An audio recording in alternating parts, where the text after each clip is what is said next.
Hi, my name's Liam and welcome back to my channel, BasicBIM. In today's video, I just wanted to elaborate more about the levels of BIM. Throughout the years, the way projects information has been produced and delivered to the relevant parties in construction has evolved. Currently, there are four levels of BIM, level 0 to level 3. Uh, and my previous video, I mentioned about the different levels, but I didn't go into detail. I just wanted to do this video. There's a lot of information out there if you just Google it, but I wanted to just do this video and to show or to explain how it actually applies to my daily life. I'm an electrical engineer by trade, and my current role is Senior BIM Engineer. So basically, as well as implementing and applying company standards of BIM, I also use Revit, AutoCAD, etc. as a design tool as well, as long as the other design tools we use.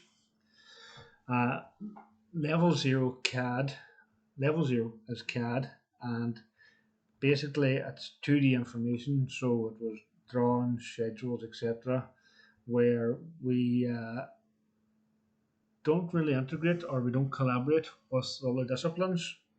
You can overlay drawings or etc. to try and alleviate clashes, say for reflective ceiling plans, for etc., or pick out basic duct routes and containment routes and stuff like that. Uh, level 1 BIM we would still use for smaller projects that will be privately funded, for example. Level 1 we would use 2D information, so for power and data, for example, lighting, nurse call systems, whatever it may be. Lower level stuff we would use 2D, and then say for the bigger elements, duct work, containment routes, pipe work routes, etc., we could use a 3D model for the coordination process. We wouldn't say issue the model as part of the contract, but we would use that as a design tool, remove, reduce, alleviate clashes, and then deliver then as still a 2D model, 2D project. Level 2 BIM, which is mandatory since 2016 for government funded projects. So basically it is all disciplines, structural, architectural, civil, structural, MEP, etc. All using, for example, Revit. And we together then will link in each discipline's models, and from there then we can coordinate, we can clash detect, we can basically reduce. I think the main aim is to spend less time on site trying to fix clashes or move this or move that. If it's all done at the design stage, then the ideal then is that when it gets to site that we're saving money, we're saving time, and that's, I think, the key. Level 2, we're currently using that at the minute. Level 2 is in each discipline, so they will upload their models to the CDE, Common Data Environment. And for example, then each Monday we'll download all the disciplines and link them into their own models.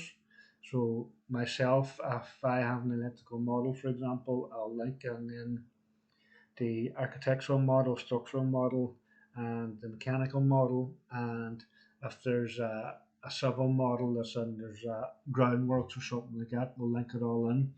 And then throughout the progression of the design, we'll coordinate among the disciplines. And then that's how we'll basically coordinate and alleviate all the clashes before it even gets to the construction site.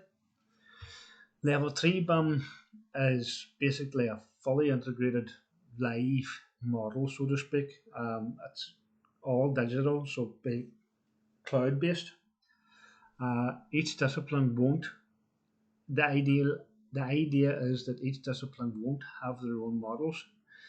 We'll all be working off one live model.